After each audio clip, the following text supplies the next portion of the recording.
very much. It is an honor to be invited to the last lecture, because that implies that you want to hear more of me than what I already give you. It is absolutely for me exciting and also slightly intimidating, because, you know, I already get nervous from my regular teaching, but this is sort of a different order kind of thing. For me, thinking about whether I should accept or not to do this last lecture, I was thinking, you know, if I want to do a last lecture, it has to be something, you know, as if it were really my very last. I really need to have something to say. And I asked myself, do I have something to say? And I went, yeah, and I went, no, and I went, yeah, and no, and so that took a couple of weeks. And then I decided, yeah, I have something to say. But then I started realizing that what I have to say is also, you know, pretty close to home, pretty close to who I am. Because I don't want to spend my last lecture talking about my work. I also don't want to bore you with anecdotes of my private life. I think my life is pretty interesting, but I'm really scared that you won't share that. So I need to be somewhere in between. I need to be somewhere in space where my experiences, the lessons I've learned, the things that inspire me, the things that I find valuable, come visible in my life, in my work, so that I can spend the night talking about what I find truly important. So that's pretty intimidating, because a lot of you I'm going to be seeing next week or tomorrow, and if you sort of think it's complete rubbish that I'm doing, I'm sort of, okay. And the thing that I came up with was wondering. I wonder.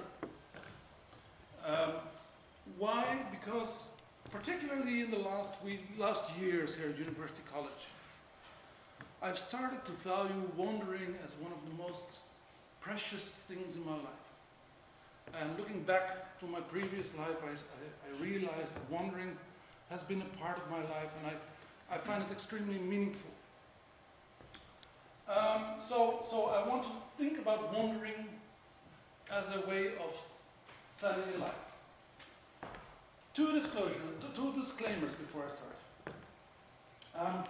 I'm going to draw examples from science fiction and some philosophy. I'm not claiming to be an expert in either. Particularly the philosophy part, you're going to win from me. But for me, both are really important because they give me a language to articulate what I already feel. Both science fiction and philosophy allow me to understand reality in different terms, as I hadn't seen it yet, although I had a sense of it. And therefore they are very dear to me, and I try to use them as practically as possible in my everyday life, be it at home or in my job. The second thing is, since I'm going to be talking about stuff that I find important, valuable, I'm not going to claim that I'm really extremely very good at this. I'm not going to claim that I, you know, do things really well, or that I'm really well at what I think is important. I'm trying, but you know, pretty iffy. Mediocre at best, I would say. But I find that important, and that's what I want to share with you tonight. You've noted a box here. The box belongs to this man, although the video has not exactly at the beginning, and that is Doctor Who. A little later. Doctor Who is a very special guy. He's a protagonist of the most long-time running science fiction series in the world. I think the original series started in 1963. This year is the 50th anniversary of the television series, which is aired by BBC. And the Doctor is a time traveler, a time lord actually, who does nothing but traveled through time and space all the time. And since he's well over 900 years old, he's been well experienced. He's seen pretty much everything. He's seen pretty much whatever there is to be seen. But what characterizes the Doctor is that he's always entering new situations with a huge sense of wonder. He's still surprised. The other thing about the Doctor is the box. Let me show you a small clip from one of the recent scenes in which his companion Clara encounters the TARDIS. I have some present trouble here. Oh, that's no more a box than you are a governess. Oh, spoken like a man. You're not going to say as all the rest. Sweet little Clara works at the Rose and Crown Ideas, and I'm going to say she'll well for your information. I'm not sweet on the inside, and I'm certainly not.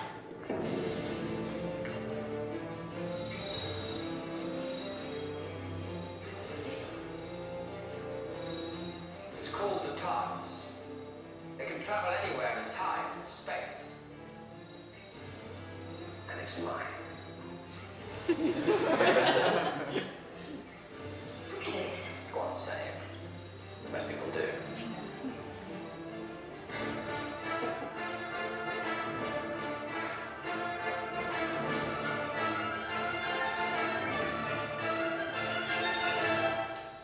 It's all on the outside.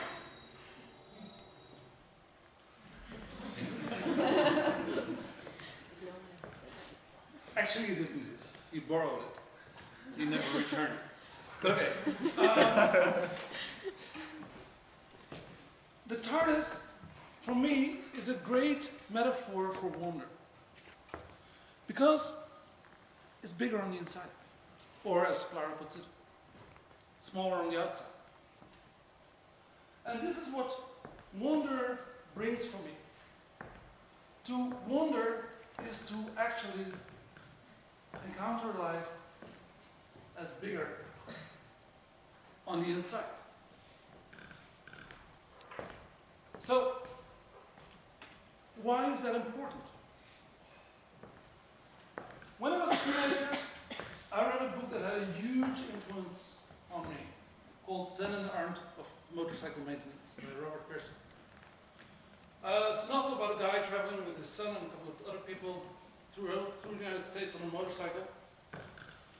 But the book actually centers around the question of quality. What is quality? And the protagonist is obsessed with that question. And he comes to the conclusion that quality is a very strange thing. We can't measure it. You can't put quality in measurements. You can't actually put criteria on what quality is. What makes something good is not something measurable. You can't put it in a box, so to say. You can't preset what quality will be. And yet, we know it when we see it. We recognize it. We have this human capability of recognizing quality for quality.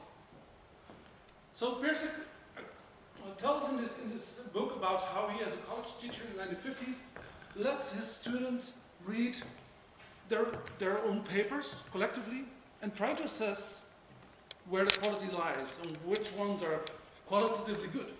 And the fun thing is, all students agree completely on which papers are the best ones, which papers are real quality. But they can't come to any consensus on what makes those papers qualitatively good. Quality cannot be caught in simple criteria. Quality cannot be mastered or controlled. Yet, having read this book several times, it sort of resonated throughout my life that, wow, quality actually is one of the most important things we have in life.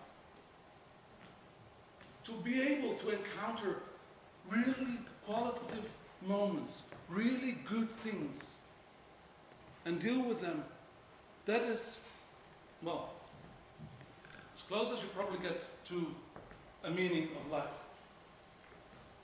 Right? But if we can't box quite off, we can't put it in a box and carry it around, we have to be open to it. We have to allow ourselves to encounter it where we don't necessarily see it beforehand. So, this is why we need wonder.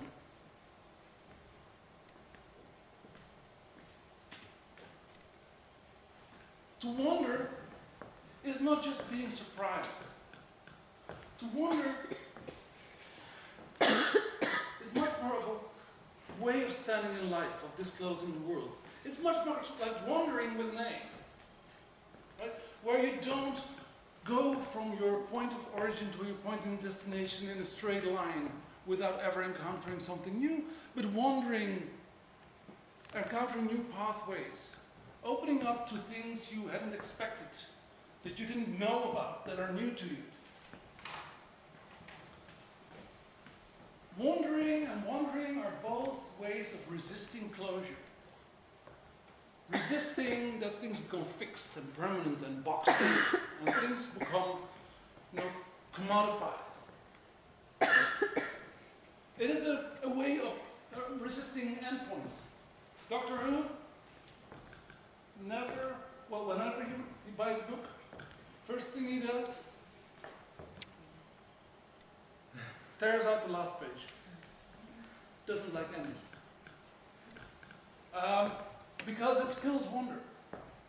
To wonder, albeit with an A or an O, is about resisting things being fixed, going off and encountering new stuff. That can be big, important stuff. It can be small stuff. It can be not so nice stuff. It can be excellent stuff. I recall when I was a teenager, we used to sail the Dutch and the German islands, and one night we came, I think it was Borkum, German island, and I had a habit of, after a day of sailing, to just wander off, explore the town, the area. So I was wandering through that town for a couple of hours. It was night, it was dark. I was alone, wandering. You do mostly alone, right? And I came through a park, a completely deserted park. And this park had a sort of a chapel thing, right, where you have the brass band play on Sunday afternoons. And in the deserted park with the chapel, in that chapel there was a single guy playing the cello. Bach, I recall. Playing the cello without an audience, just in the summer night, in an empty park. And I just bumped into it. And I was completely overwhelmed with the beauty of that moment. Wasn't important, wasn't a big thing. The guy was probably practicing. That's not the point. For me, there was a beautiful encounter that I carried with me for years as sort of one of those off-chance meetings. And it was just me and him. He didn't even see me. He didn't know I was there. And I stood there for like 20 minutes just completely in awe. And then made sure to leave before he stopped, so that I would walk away with the sound of the cello in my ears. So, to wonder is not being surprised. To wonder, for me, is to open up the world as surprising. To open up the world in such a way that the world itself surprises you.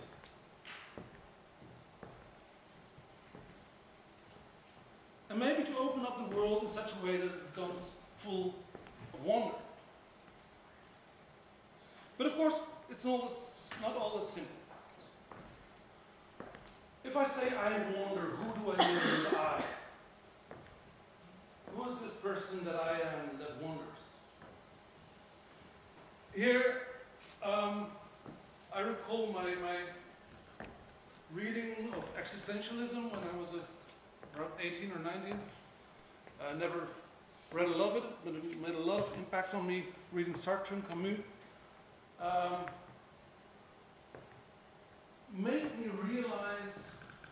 one lesson that I've always carried with me, that in the end, when things are really important, in the end you're alone. In the end, there is no way that you can sort of escape from the responsibility that you have for your life, that I have for my life. That in the end, you can't blame the others or the world. Sure, there are situations in which that you haven't chosen, that you were brought into. Sure, there were things forced upon you, etc., etc. But in the end, there is a responsibility. There is a responsibility for how I react in that situation, how I respond in my life, how I lead my life in a very literal way, as in how I lead it. Right? And this awareness that in the end we're alone and have a sense of responsibility over our lives, it has two sides. On the one side, it is very alone. It's lonely. It's not pleasant. It's not pleasant to not be able to flock away with the others all the time. A couple of years back, my wife got ill. She got cancer. And her mother having died of cancer, and that being sort of a big thing in the family, made it come as a huge shock to her. She's completely fine now, so she's completely cured. But she was terrified. She was really terrified. And I tried to be there for her in that dark period. But how can you be there for someone who is truly terrified? That was tough. That was tough. She had to go through that experience largely alone. And I tried to be there for her. In the end, I wasn't happy with how I was there for her, what I've done there for her. This is the other side of this responsibility. I particularly afterwards, when I had some room to think, I realized that even though I tried to be there for her as best as I can, I really felt inadequate and lacking. I felt that I had allowed myself to be someone who couldn't do that as well as I really wanted to be. And I confronted myself with that. I opened up my eyes to it. I said, okay, Gerard, this is the moment where you learn. So I tried to honestly look me in the eye and say, okay, what do you want to be? Well, I want to change. I want to do something different so that maybe if there's a next situation or another situation, I'll do it better. Right? This is, of course, the strength of this existentialist awareness. If I have responsibility over my own choices, I also have the power to make the choices. I can make those choices. Right? Not necessarily like that, not necessarily in a whim, not necessarily completely right, but I can give my life direction. I can say I want to go that way. So that's empowerment. It gives me the ability to become a better person. It gives me the ability to become more who I really am and want to be. It also frees me, makes me less afraid, helps me to wander more freely.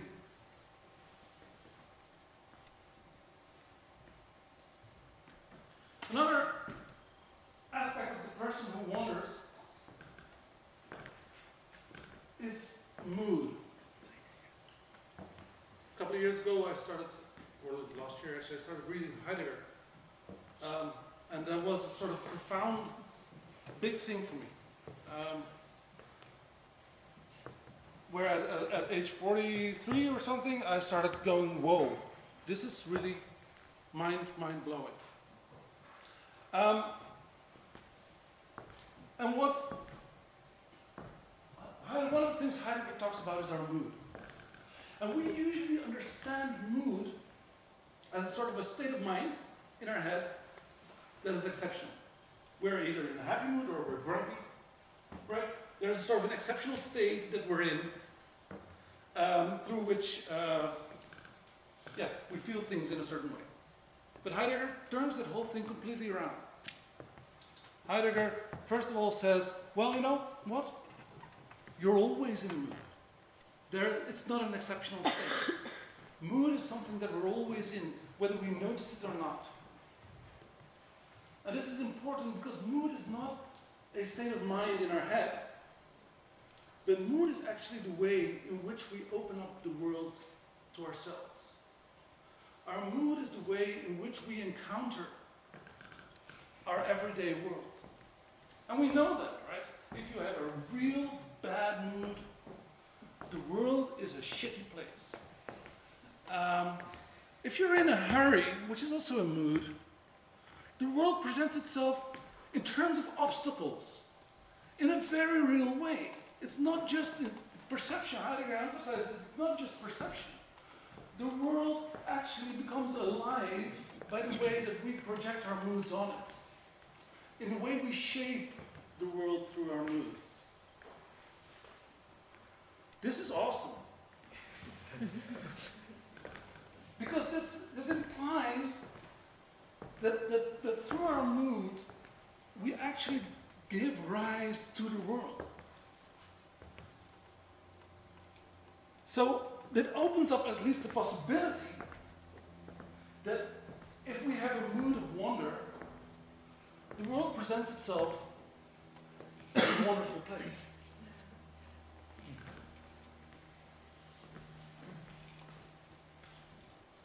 Obviously, it's not that simple.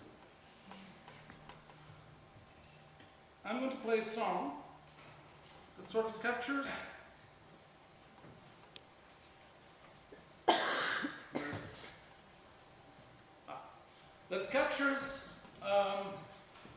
what I want to say in terms of song.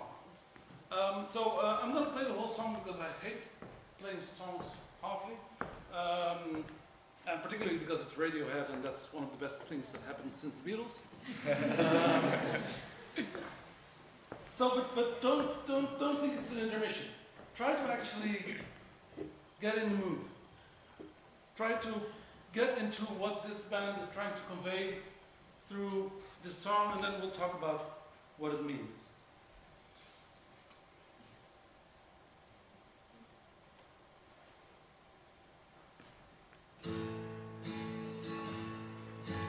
Green plastic pouring can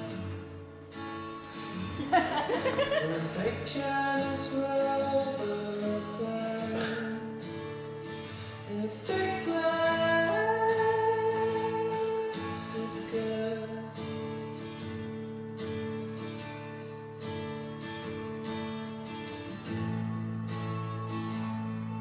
And she bought from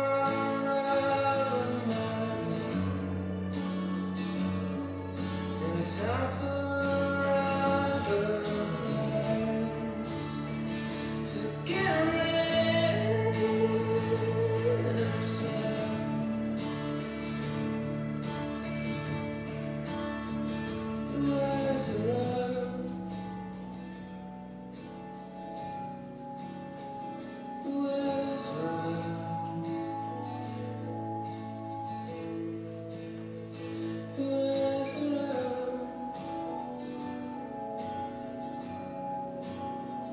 The words are love.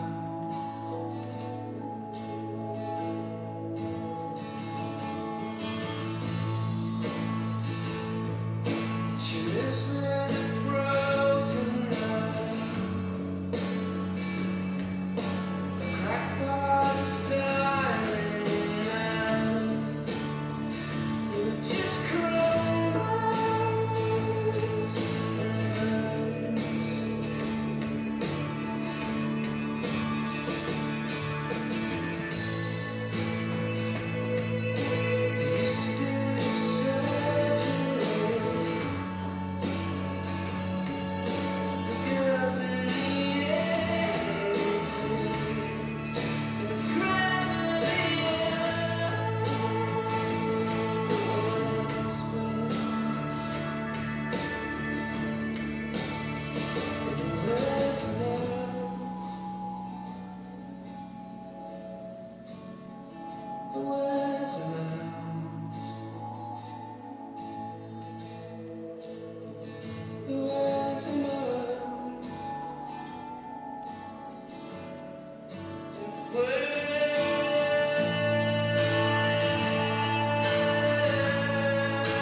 What this song captures for me is basically three things.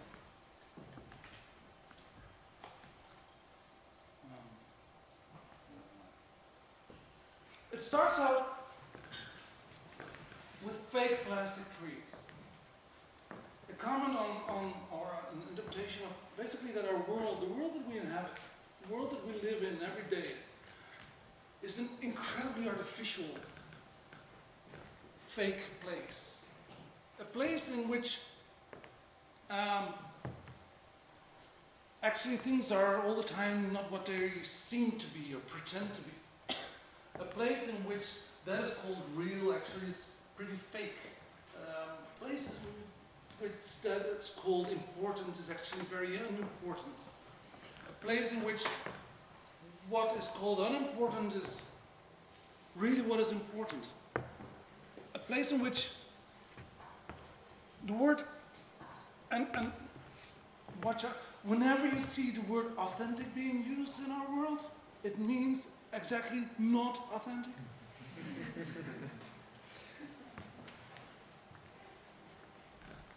That's the world that we inhabit.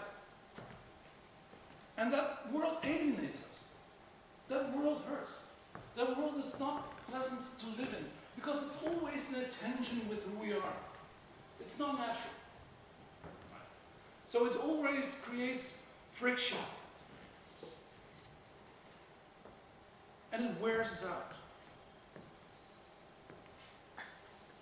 It wears us out. And we become tired and frustrated. And what is it that we say when we're tired and frustrated and worn out? That's the last two lines of the song. If I could be who you wanted,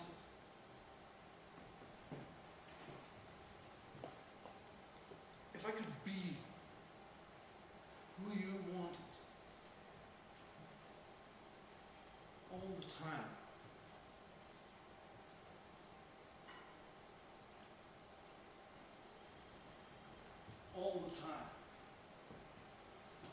So we're alienated in a fake world that hurts. We're tired, we're worn out.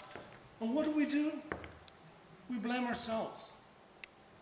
We actually say, okay, apparently I can't be who you want me to be. Apparently I can't be who they want me to be.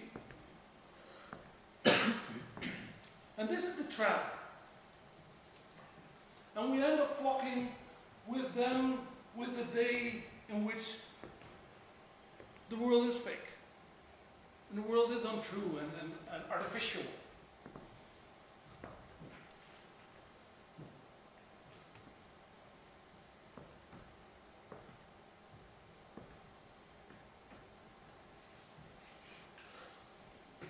And this world is a world of constant expectations, a constant calling to us to be something that we're not, to become something that we're not,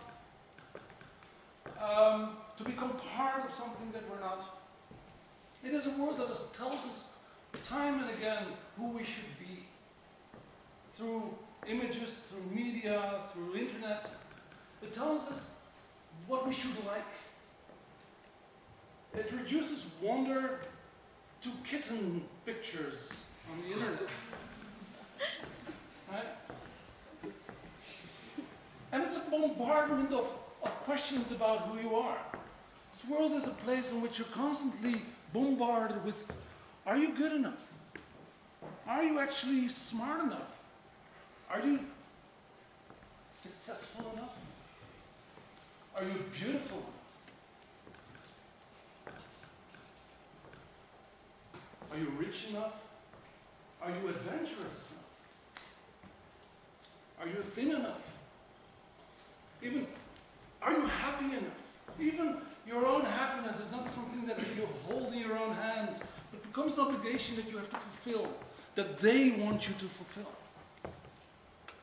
Right? And this is, well, advertising is of course a beautiful example of it, but it is not the whole thing, but it's a beautiful example where advertising presents itself as a way of, you know, we're offering these products and now you can choose on the basis of your taste. And that's how advertising sort of sells itself. But of course that's not what it does.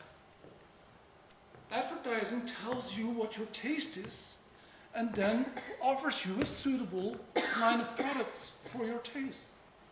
Advertising knows what kind of shoes you're going to be liking this summer. They know because they're telling you right now in spring. Right? And you end up thinking that it's your taste. But that taste comes from them.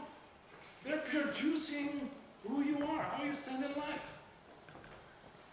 And this they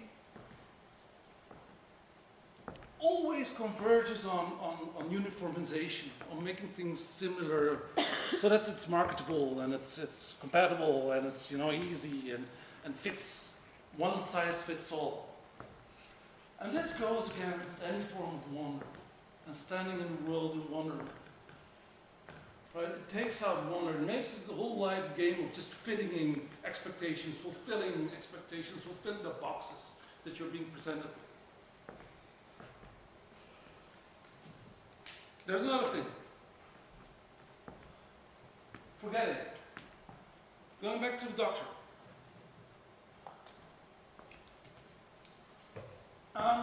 This is a clip in which the doctor has two different companions, Rory and Amy.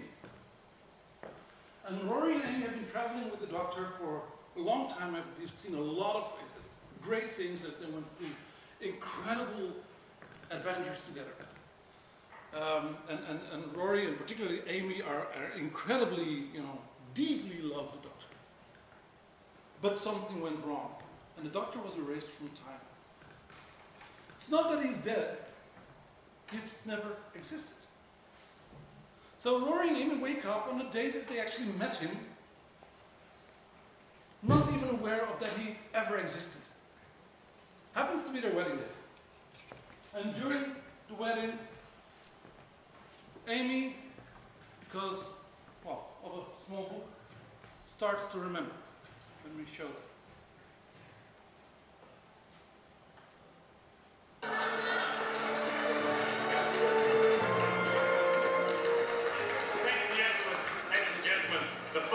bride, Augustus Pond.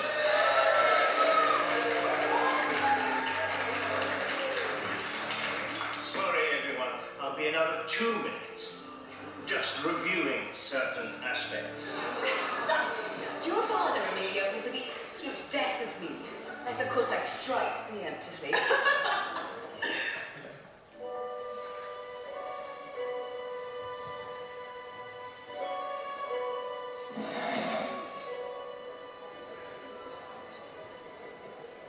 Amy, you okay? Yeah, I'm fine. What? You're crying. So I am. Why am I doing that? Because you're happy, probably. Happy, Mrs. Rory. Happy, happy, happy. No. I'm sad. I'm really, really sad. Great. What's that? Oh, someone left it for you. A woman. What is it? It's a book. It's blank. It's a present. But why? Well, you know the old saying? The old wedding thing? Huh?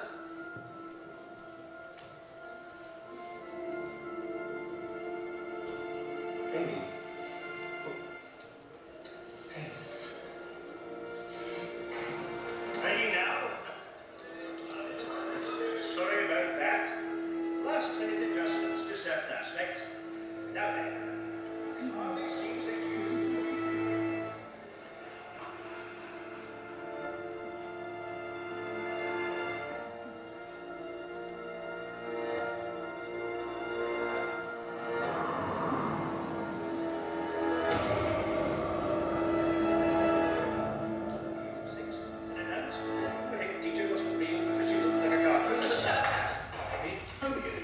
Shut up, please.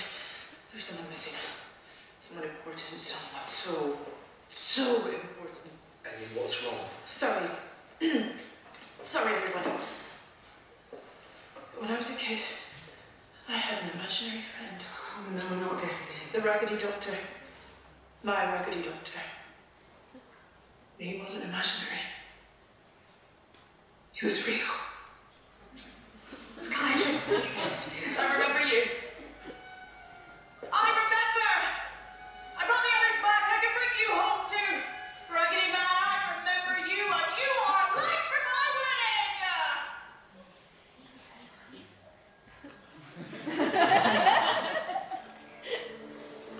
I found you. I found you in words like you knew I would. That's why you told me the story. The brand new ancient blue box. So clever, very clever. Amy, what is it? Something old, something new, something borrowed, something blue.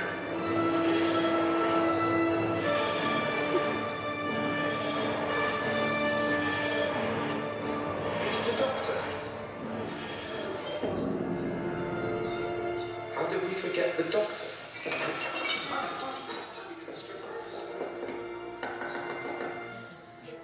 Okay, Doctor. I surprised you this time. Yeah. Completely astonished. Never expected that. How lucky I happen to be wearing this whole thing. Hello, everyone. I'm Amy's imaginary friend. You absolutely, definitely make us the bride. Amelia, from now on I shall be leaving the kissing duties to the brand new Mr. Pond. No, I'm not Mr. Pond. That's not how it works. Yes. Yeah, it is. Right, everyone. Okay. The point here, slightly overshadowed by the doctor himself, is that our world makes us run. Our world makes us look into the future all the time.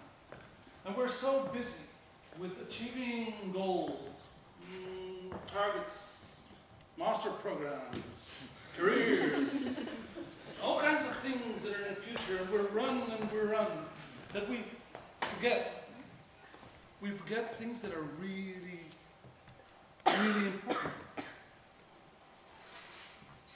And sometimes it makes us a little bit sad, and then we just, start running on, and we continue running. We run and run and run. In the words of Pink Floyd, we run and we run to catch up with the sun, but it's sinking, racing around to come up behind us again.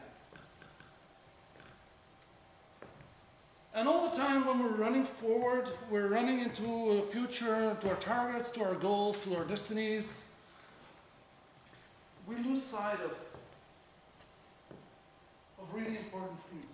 Things, small things, big things, but are important, that actually make us who we are. And we forget about them. I encountered this a couple of years ago, dramatically, when my father died.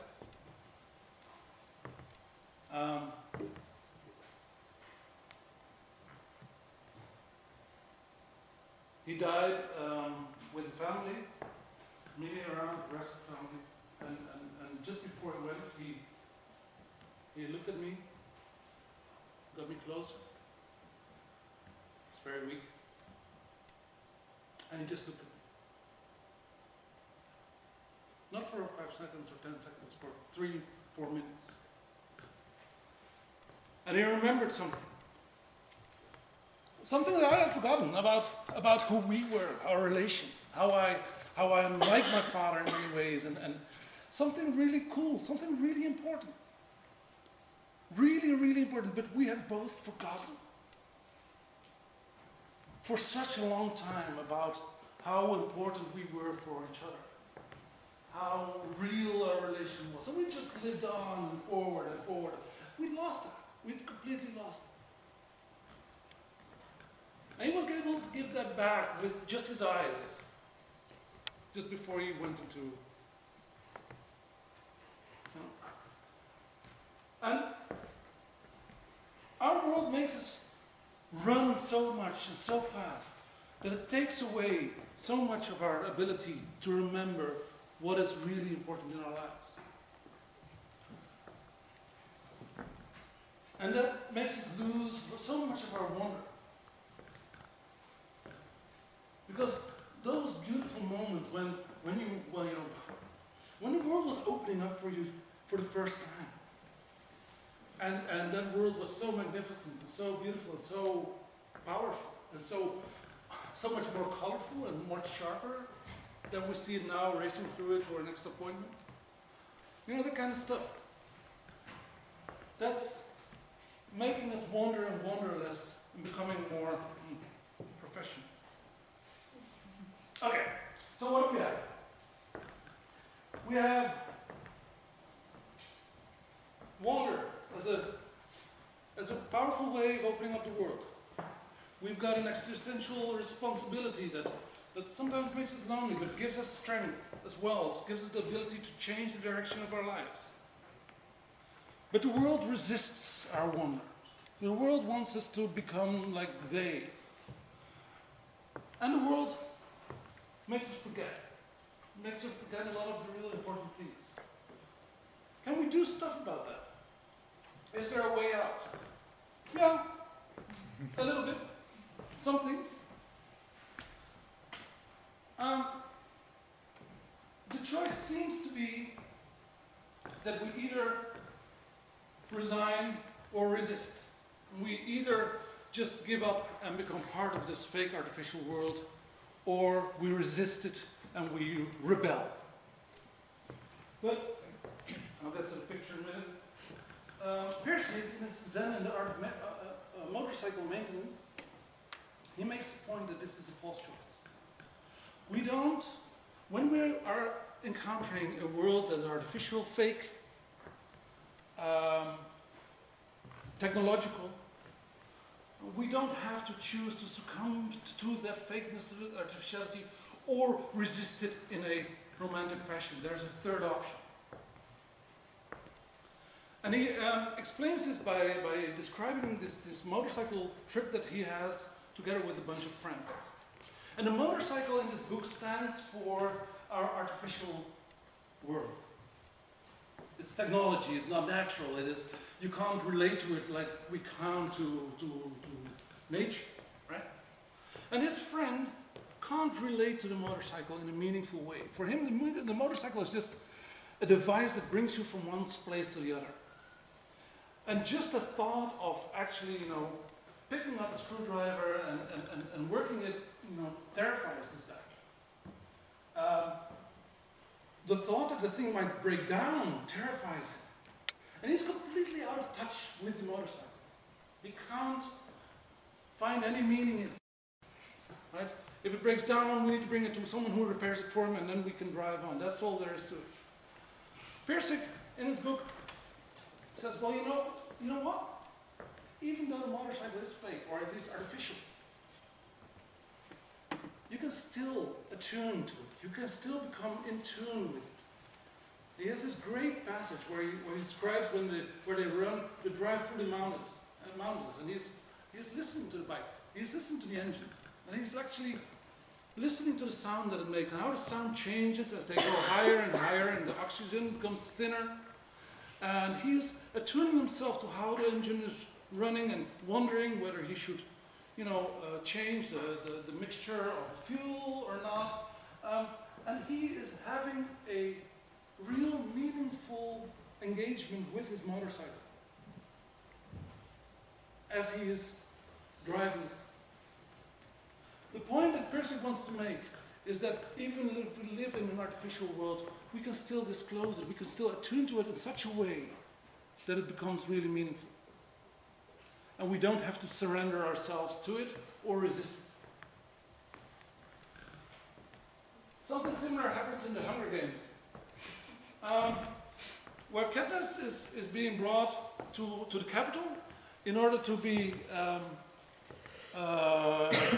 playing a role in a cruel game in which a couple of kids have to kill one another until one survives, right? And this takes place in a situation in which the capital is the big, major, rich city, and the rest of the country is oppressed and poor and exploited. And the people in the capital are completely fake. They're completely obsessed with externalities, with fashion, with how do you look. They are completely obsessed with unimportant things, entertainment, that kind of stuff. Right? They're not even aware of how their luxury actually comes from a system of radical exploitation and terror and violence.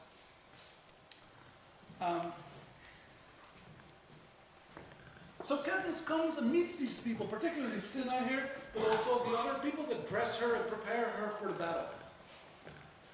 And what is so beautiful here is that because Katniss is, in a very troubled way, authentic, she's able to resonate with those people in such a way that actually they become less superficial, less fake, more real. They start really to care. Particularly in the second book, you see this being played out dramatically, where Katniss is able to attune herself to them in such a way that even though they're fake and artificial, she can have a real, meaningful, powerful engagement with them. She doesn't have to become like them. She doesn't have to resist them. She can be with them in such a way that things become meaningful and wonderful. Well, wonderful within circumstances. The other thing that I think we can do is not fitting in. Much more practical. All of us have aspects of us that fit in, that just unproblematically fit in the they, in the social life that we're in. We also have aspects of ourselves that don't particularly fit in. The question is, what do we do with those aspects? We call them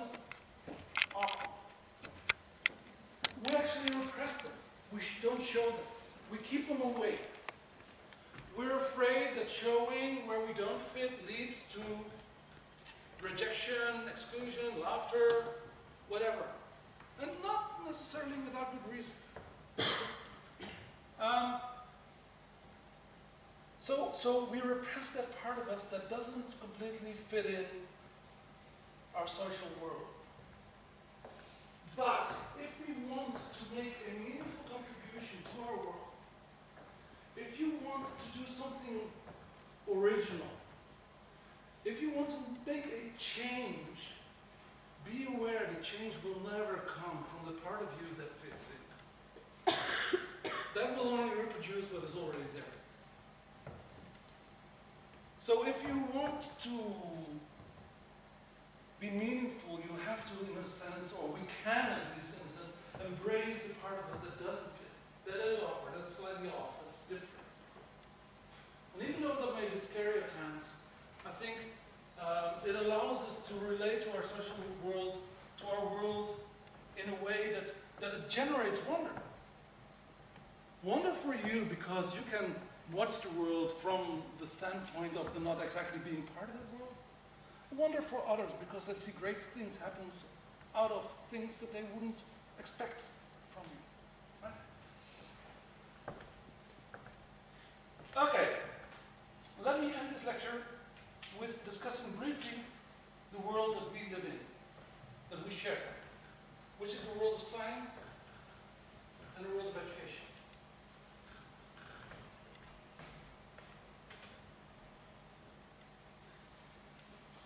Wonder and science have a very strange relation.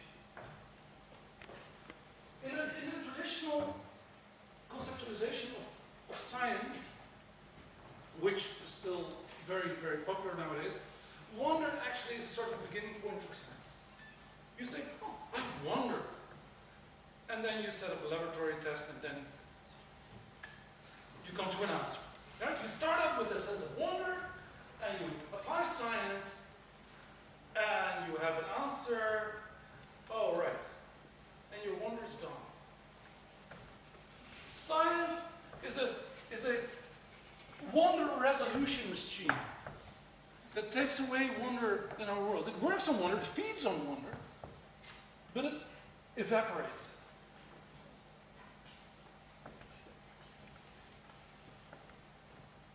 it. This is very much the position of a lot of empiricists. I show here Francis Bacon. He talks of science as a act of mastery. More radically, he talks of nature as a woman that has to be mastered by science, man, right? And science as an act of control, an act of you start with something that's open and very difficult to grasp, wonder, and you put science on it, and it becomes something that is controllable, an answer, something that is fixed, something also that is smaller than what you had in the beginning. That's not the only account of science that we have. Erwin Schrödinger, famous quantum physicist, turned the whole thing around. And he argued that science may begin with wonder, but it also necessarily has to end in wonder. Because if we discover real things about our world, it necessarily makes us understand the world also in a new way. And that becomes an act of wondering.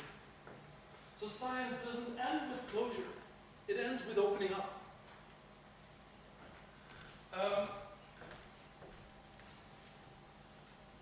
Let me quote him.